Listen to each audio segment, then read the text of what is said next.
OAB no alvo. Fala, galera, cadê a tropa dos aprovados, das aprovadas que estudam com a gente aqui no Portal F3 Foco, Força e Fé? OAB no alvo. Eu sou o PB, professor Pedro Barreto, mais de 20 anos treinando candidatos para o exame de ordem, e passo aqui para deixar uma dica bem importante para vocês no direito constitucional a respeito de um tema muito explorado pela banca examinadora de direito constitucional, tanto na primeira fase como na segunda, que é o tema que envolve as ações de controle abstrato de constitucionalidade. Aquelas 4 ações que provocam no STF o controle concentrado de constitucionalidade. Você precisa saber quais são essas 4 ações, quem pode ajuizar, quando pode, e conhecer algumas regrinhas importantes a respeito da tramitação do processo objetivo que se instaura quando essas ações são ajuizadas e admitidas pelo STF. Bom, 4 são as ações que provocam lá no STF o controle abstrato, o controle concentrado de constitucionalidade. A gente costuma usar siglas para apelidá-las: ADI, ADO, ADC, ADPF. Tá vendo aí? ADI, ADO, ADC, ADPF. ADI, ação direta de inconstitucionalidade. ADO, ação direta de inconstitucionalidade por omissão. ADC, ação declaratória de constitucionalidade. ADPF, arguição de descumprimento de preceito fundamental. Ajuizadas quaisquer dessas 4 ações, admitida a ação e determinada a instauração do processo, o que o STF exerce é o controle abstrato, não é controle concreto, não é análise de caso concreto, é o controle abstrato, análise em abstrato daquela pauta, daquele tema, daquele assunto, daquela lei, daquela atividade da administração pública, daquele objeto que foi levado para apreciação. Então, essas 4 ações provocam, quando admitidas lá no STF, o exercício do controle abstrato, também chamado de controle concentrado de constitucionalidade, já que se concentra no STF a competência para, de modo exclusivo, apreciar e julgar com exclusividade os pleitos veiculados nessas ações. Bom, quem pode ajuizar as 4 ações que provocam o controle abstrato? Quem pode ajuizar ADI, ADO, ADC e ADPF? Somente os legitimados, listados nos incisos do artigo 109 da Constituição.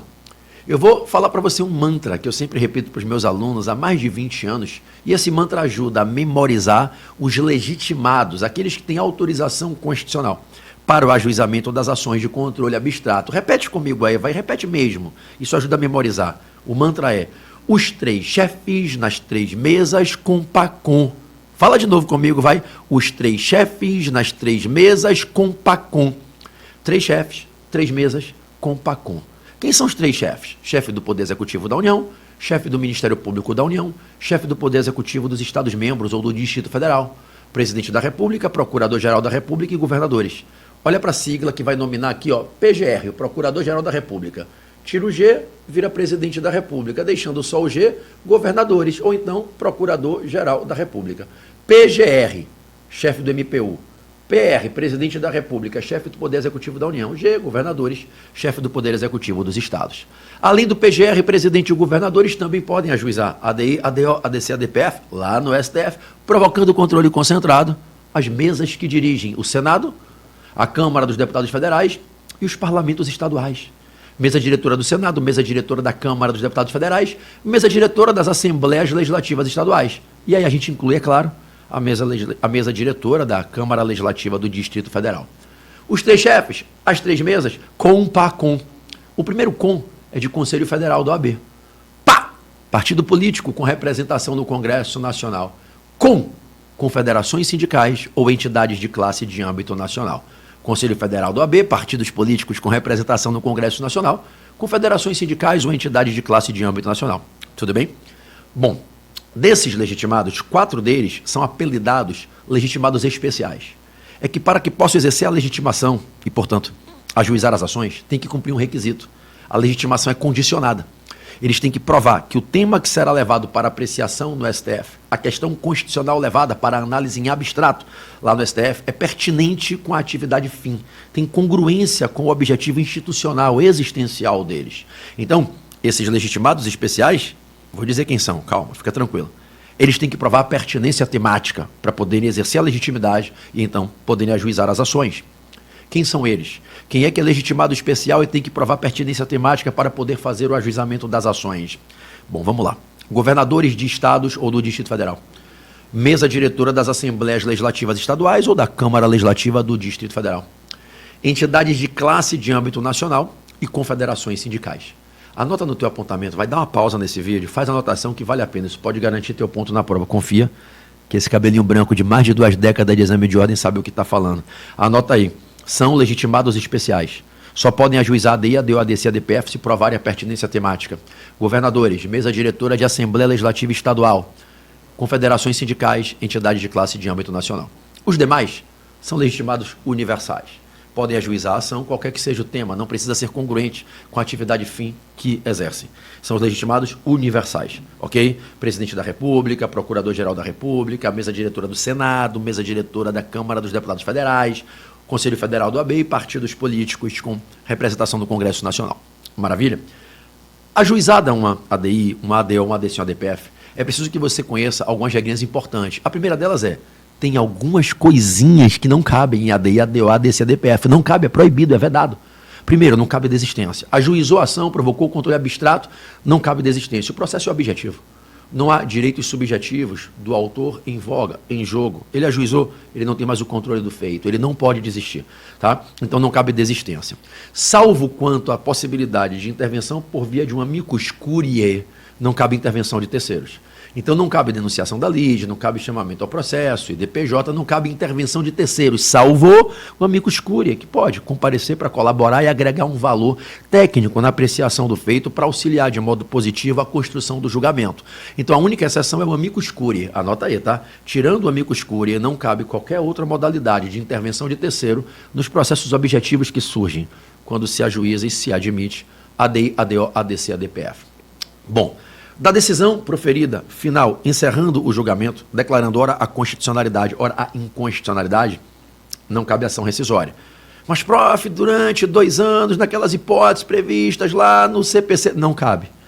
A decisão final é soberana, irrecorrível e não é rescindível por via da ação rescisória. Não cabe ação rescisória das decisões proferidas pelo STF, julgando de forma definitiva ADI, ADO, ADC, ADPF. Mas, prof, pode caber recurso? Calma. A regra não, mas tem 2 exceções. Como regra, não cabe recurso em face das decisões, sejam elas monocráticas ou os acórdãos construídos colegiadamente, quando o STF julga ADI, ADO, ADC e ADPF, ok? A regra é a regra da irrecorribilidade das decisões. Quais são as 2 exceções? Se a decisão for maculada pelas patologias da obscuridade, contraditoriedade, erro material ou omissão, sim, cabe embargo de declaração. Em até 5 dias, embargo de declaração, lá pelo CPC 1022 a 1026, é uma primeira exceção. Cabe embargo de declaração se a decisão for omissa, obscura, contraditória ou com erro material, ok? Os vícios decisórios que ensejam o cabimento dos embargos declaratórios. O segundo caso é quando se tem petição inicial indeferida. Da decisão monocrática do relator de indeferir a petição inicial, cabe agravo interno. Mas cuidado, não é que cabe agravo interno de toda e qualquer decisão monocrática do relator, não. Cabe agravo interno da decisão de indeferimento da petição inicial, tudo bem? São os únicos 2 casos em que cabe recurso.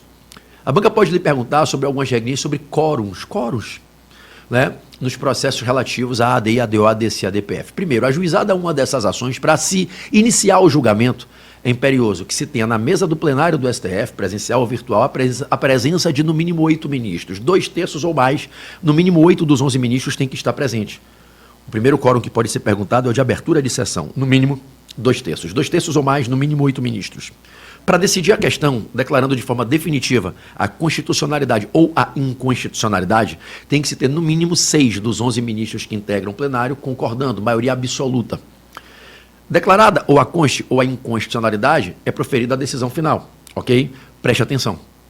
Se essa decisão final for declarando a inconstitucionalidade, a Corte pode, excepcionalmente, usar a técnica da modulação temporal dos efeitos para relativizar um dos efeitos da decisão, que é o efeito retroativo.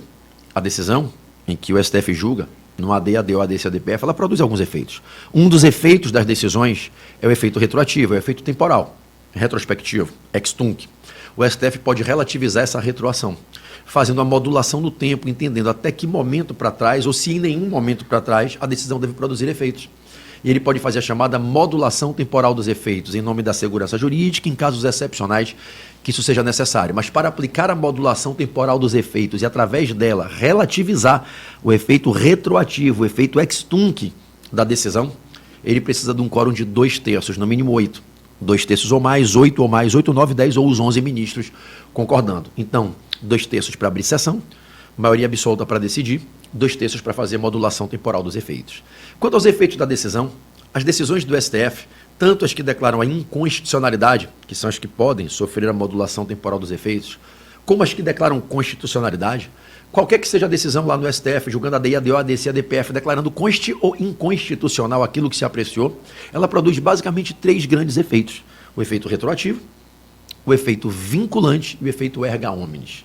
A decisão produz efeitos não apenas para o autor, ela produz efeito para todas as pessoas que seriam atingidas por aquele ato, por aquela lei, por aquela omissão, apreciada de forma abstrata no controle exercido. A decisão produz efeitos que se erguem para todos os homens, erga omnes, para todos os sujeitos, pessoas físicas ou jurídicas, se físicas, homens ou mulheres, que seriam atingidos pela lei, pelo ato, pela omissão que foi apreciada e declarada, consti ou inconstitucional. Erga omnes. A decisão vincula todas as autoridades, órgãos e entidades do Poder Executivo, federal, estadual, municipal ou do Distrito Federal, e todos os órgãos e juízes que prestam a jurisdição no Poder Judiciário. A decisão, portanto, tem efeitos retroativos, erga omnes e vinculantes. Quando eu falo de vinculante, eu digo que a decisão obriga os juízes e tribunais do Poder Judiciário, abaixo do Supremo, os órgãos, as entidades, as autoridades na administração pública direta ou indireta de todos os entes da federação a cumpri-la. Tratando de casos similares, situações semelhantes sendo apreciadas, tem que aplicar o entendimento construído pelo STF, julgando em abstrato aquele case na ADI, ADO, ADC ou ADPF, o julgamento vincula, o teor do julgamento tem que ser replicado de modo obrigatório. Então, efeito vinculante, que não se aplica ao legislativo, efeito vinculante das decisões se aplica ao judiciário e ao executivo, efeito erga omnes e efeito retroativo. Tudo bem? Bom, eu espero ter te ajudado, dando para vocês dicas aqui importantes, atreladas a alguns aspectos essenciais das ações de controle abstrato de constitucionalidade. Desejo sucesso, recomendo que siga estudando e o que você precisar, conta com a gente. OAB aqui, ó. Aqui é o OAB no alvo. Estuda com a gente, assiste os vídeos, acompanha, se inscreve no canal, deixa o like, compartilha com os amigos, chama a galera para se inscrever no OAB no alvo, Portal F3, cola no PB e a gente vai ajudar você a passar nessa prova. Tamo juntos?